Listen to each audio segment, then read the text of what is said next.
Assalamualaikum warahmatullahi wabarakatuh. Video kali ini ada beberapa pertanyaan seputar kurban. Semoga bermanfaat ya. Selamat menikmati. Apakah menjual hewan kurban sama dengan menjual agama? Tentu saja tidak.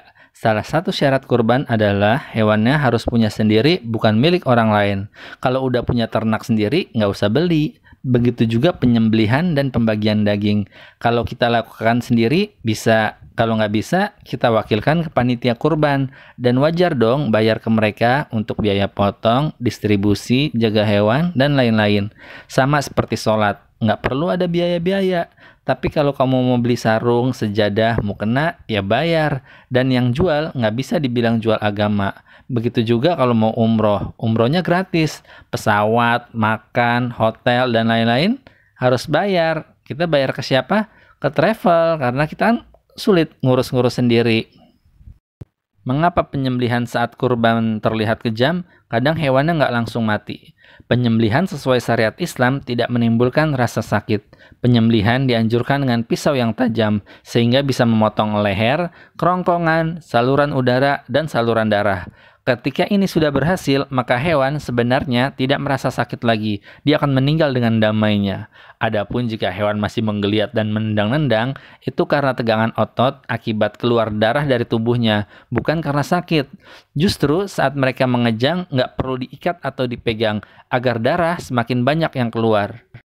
Salah satu fungsi utama penyembelihan adalah untuk mengeluarkan darah, karena darah termasuk tempat terbaik bakteri untuk tinggal. Secara ilmiah, daging hewan karena penyembelihan potong leher lebih segar, lebih awet ketimbang membunuh hewan dengan dipingsankan dulu, atau memotong hewan dengan keras dari atas. Jadi hewannya diri, lalu pisau atau golok ditebas dari atas. Itu sangat menyakitkan, apalagi terkadang hewannya tidak langsung mati. Apakah panitia kurban berhak dapat daging kurban? Panitia adalah pihak yang diamanahi oleh pengkurban atau sohibul kurban untuk menangani hewan kurban mulai dari penyembelihan hingga distribusi. Bahkan ada yang sejak pengadaan hewan. Panitia kurban berhak mendapatkan upah dari pengkurban atas jasanya. Karena statusnya sebagai perwakilan dan sudah mendapat upah, maka mereka tidak boleh mengambil daging lagi sebagai upah. Jika itu dilakukan, karena seperti menjual bagian kurban, sedangkan semua bagian kurban adalah gratis, tidak boleh dijual belikan. Adapun jika nantinya pengkurban ingin memberikan sebagai hadiah atau sedekah, maka itu diperbolehkan. Bolehkah berkurban atas nama orang yang sudah meninggal? Dalam hal ini, kami mengikuti pendapat yang membolehkan. Adapun Imam Syafi'i mensyaratkan orang tersebut sebelumnya harus sudah mewasiatkan untuk kurban. Sedangkan Imam Hanafi, Imam Malik, dan Imam Hambali boleh berkurban untuk orang yang meninggal tanpa syarat. Wallahu a'lam. Jika ada kekeliruan, itu datangnya dari kami. Silakan bertanya atau mengikuti kajian Ustadz yang lebih mengetahuinya.